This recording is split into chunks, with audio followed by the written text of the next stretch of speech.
We've come here to learn the steps for rescuing our own soul, which we did in our soul retrieval exercise, and the souls of millions who are in need. You can strengthen your soul by prayer and meditation, and by communing with those of like mind.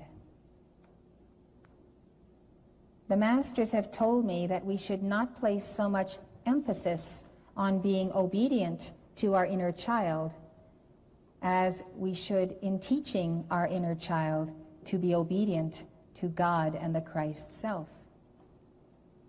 As you know, inner child work is taught by many psychologists, but I'm not speaking along the lines of inner child work at this time.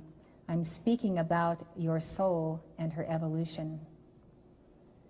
You would no more allow your children to dictate the terms of your household, your comings and your goings.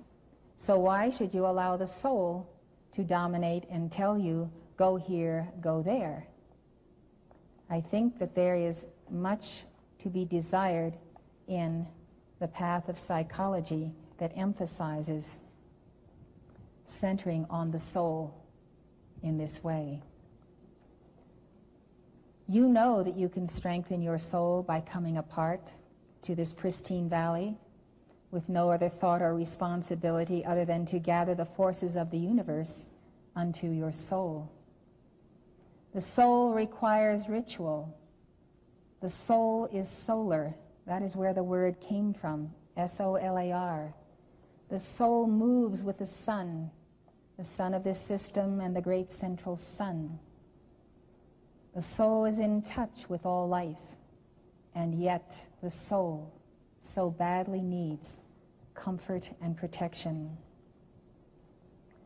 The soul requires daily immersion in the sacred fire of God, in the prayers and devotions that we give.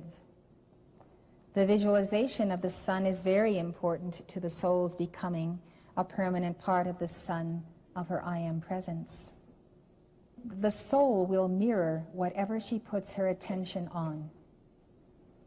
So since we focus our attention, whether on violence, movies, tragedies in the world and so forth, which we have to a certain extent in order to know what calls to make, we must remember that the soul does mirror.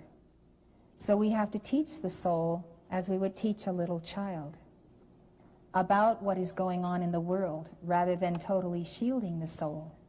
For the soul must mature and ripen and become fully strengthened to ultimately reunite with her holy Christ self.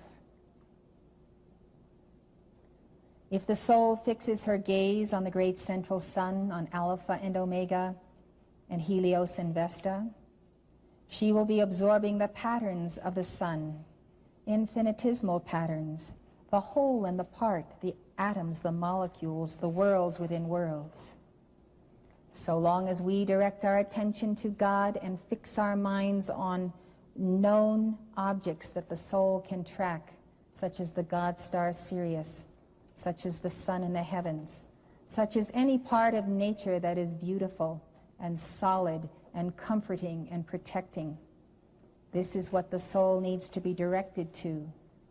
As we help our soul gain in visualizations of beauty and divine geometry, we are also increasing our strength in these patterns.